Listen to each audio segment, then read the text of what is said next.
Hey guys, I recently went to Target and I went to get me another one of these to reshell the Ultra Match, just because the Ultra Match shell's been probably on the gun since December, and it was getting a little beat up and roughed up and whatever. And I noticed this was really interesting. The new version has all these little cross hatches. Can you see them, plastic shells? Okay, let me zoom this a bit. For me anyway.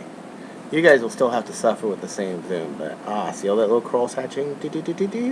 So now it looks a lot like the Raiders look like and the Stampedes look like. It used to be real smooth.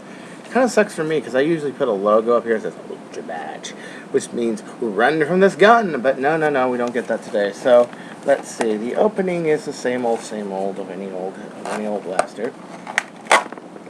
Come on. I don't know what you're saying. Why are you doing this with a file? It's a challenge. It's just fun. It's just fun to unnecessarily challenge your life with doodad tasks that will mean nothing in the end. I'm just using a knife. So, I'm going to take this out and see if there's any changes to it. As everybody knows, the Firestrike is one of my favorite blasters. Dude, from an appearance standpoint, I really like this. Look at the bottom of the grip. It's all textured down here. If anybody can see that. Everybody knows the lighting's fucked on the side of the room. Look at that. Look at this texture. It holds really good. It feels much more positive. Let's liberate some darts, shall we? Let's see what.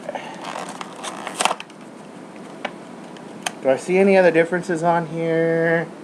No, not really. No. This is textured, the Nerf part's textured, and pretty much as it is. It just seems like they retooled these to be a little bit more, textured. What I'm really worried about is, did they Ultra Match proof this blaster? I hope they didn't. Okay, so, I used just two. I'm so used to this being like 40 pounds or 30 pounds or something that when I pull a normal one, it's just crazy. So this goes a lot better than the stock one. The restrictor looks like the same restrictor. It seems to go a lot better out of the box.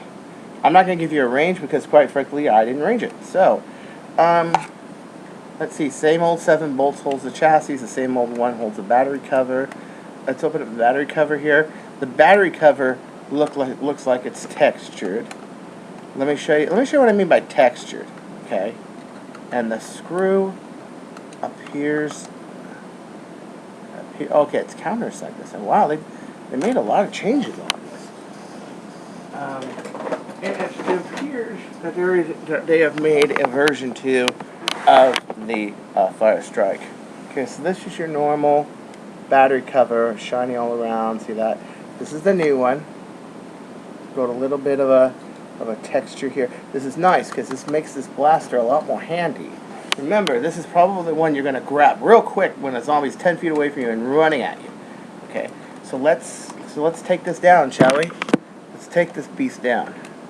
Let's see, is it any different than it was before? I don't know. I'm just taking this apart. I have my gut feelings. I'm worried maybe they put a better mod proof, or what I'm hoping for is they said, nah, screw it, let's just make it screw on like the EX3s are on the plunger head. Let's see. Or even, like, did they change the spring on it? It seems like it's going a lot better. It seems like it's more powerful out of the box. But do you know how long it's been since I've shot an out-of-the-box Firestrike? A long time, because mine are all modded. Firestrike's pretty much my choice, even over an EX3, of a hot-rodded pistol that can do around 130, 140 flat if you know what you're doing. Okay, let's take this apart. Okay, from here, the catch spring appears to be a little longer. The trigger looks the same. Same trigger shoe change, same trigger catch. Same orange part I always take out of it to signify to everybody it's an R-spec. Let's lift this whole assembly out. Let's see what we got. It's the inner chassis looks the same. Does not look any different I don't see any difference, except that the inside looks a little bit better machined. Obviously what they did is they just went with new tooling, but when they ordered new tooling, they decided to make it a little snazzier.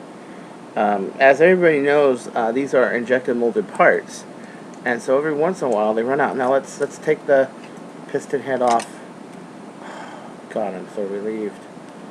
It's exactly the same, except the spring. No, that looks like a stock spring. Oh, I'm so relieved, guys. I thought that they were going to kill the Ultra Match by simply making it impossible to work with. Okay, guys, this is Chris Cartea. Just a quick update on the Firestrike. As you can see, they haven't changed much of anything.